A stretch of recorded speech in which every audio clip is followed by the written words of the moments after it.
Hello everyone and welcome back to my channel. Today I would like to share with you something that I carry really close to my heart, and that is triathlon. I came from a running background and I decided that I would like to up the challenge, so that's why I started practicing for it.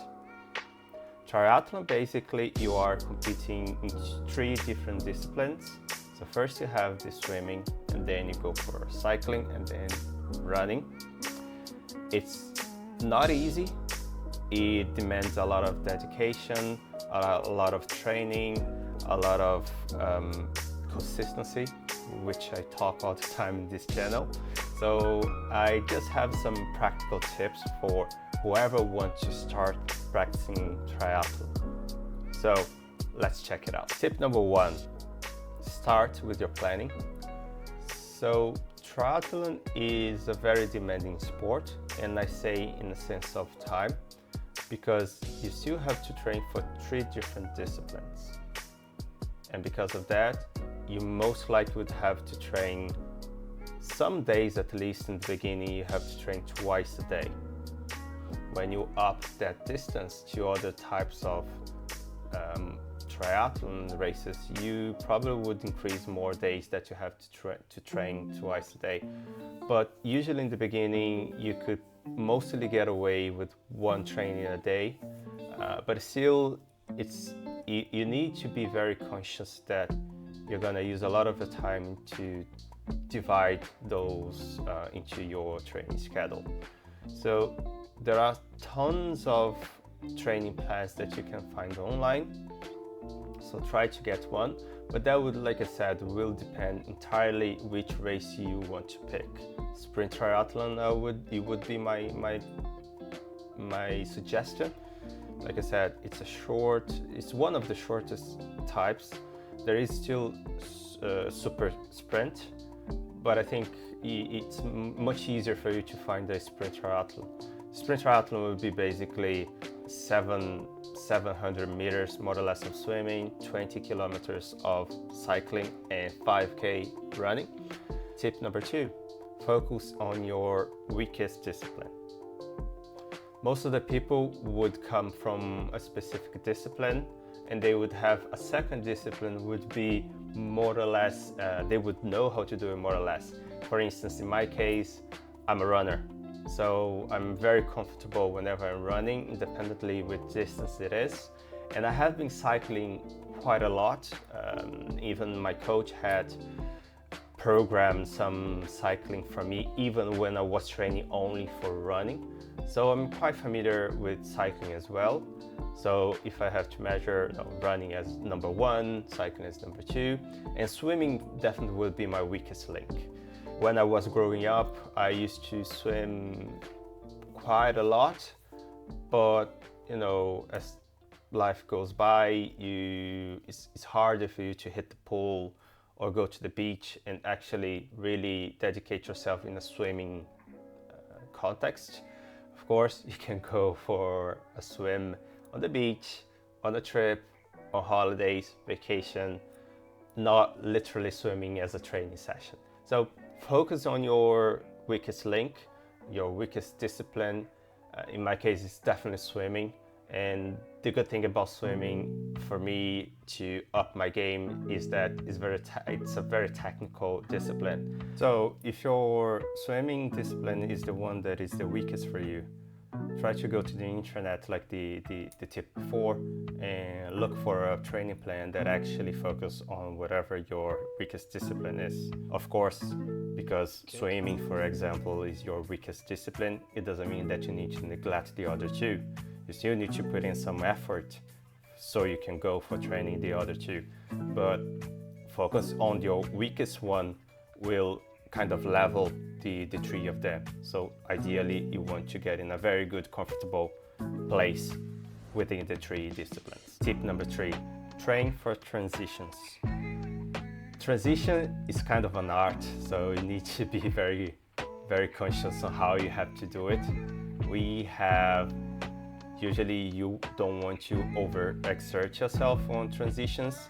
It's very tricky because, for instance, if you're going out of the water, a lot of people tend to go way faster to the bike racks and therefore bring their heart rate very high, which is not advisable.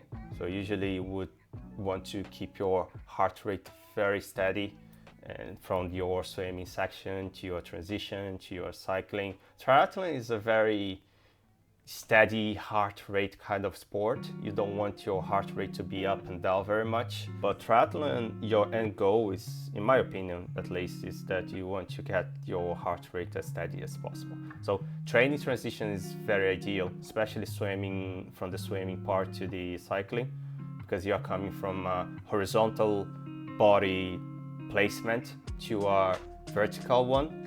So it can be very tricky. Sometimes you get dizzy. You also want to train your transitions because of gear. So cycling, for instance, you can't take out your bicycle from the rack if you don't have your helmet on, have your cycling shoes.